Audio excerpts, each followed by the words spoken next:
विश्व स्तन्यपान सप्ताह दिवस 2024 बरगढ़ जिला अतापिरा ब्लॉक पहाड़ा सिकड़ा ग्राम अंगनवाड़ी 1 नंबर सेंटर परिसर में विश्व स्तन्यपान दिवस अनुष्ठित हो जाइए।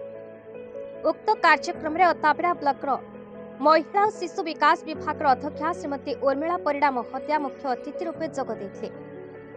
सभारे पहाड़ सिकड़ा सेक्टर समस्त अंगनवाड़ी दीदी, आशा दीदी तथा प्रसूति माँ माने योगदान करते। जन्मरू 1 घंटा मध्य शिशु को स्तन्यपान कराइबा और प्रथम 6 मास केवल माँ क्षीर खाइबा को दियंतु बोली सीडीपीओ परिड़ा महोदया समस्त माँ मानक आलोकपात करते। पहाड़ सिकड़ा सेक्टर सुपरभाइजर श्रीमती रेणुका सुना महोदया स्तन्यपान कराउथिबा माँ माने माछ, अंडा, शस्य, डाली जातीय खाद्य, क्षीर और दुग्ध जातीय खाद्य, फल और पनीपरिबा खाइबा दरकार बोली समस्त उपस्थित माँ मानक आलोकपात करते। सम्मानित अतिथि रूपे पहाड़ सिकड़ा पंचायत समितिर सरपंच श्रीमती गीतांजलि जोग देथिला।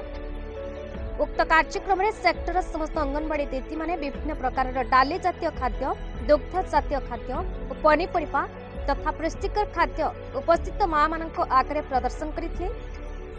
एथिरे सेक्टर अंगनवाड़ी दीदी, आशा दीदी तथा अतिथि वृंद उपस्थित माँ माने योगदान और सहयोग अति सुंदर भाव कार्यक्रमटी होइतला। शेषरे समस्तक पय जलपान व्यवस्था करा जाइतला।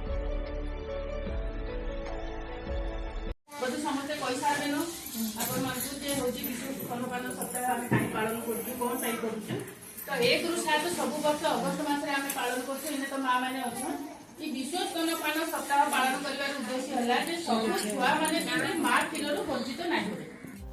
बरगढ़ जिल्लारू टिकलाल त्रिपाठी रिपोर्ट, भारत न्यूज।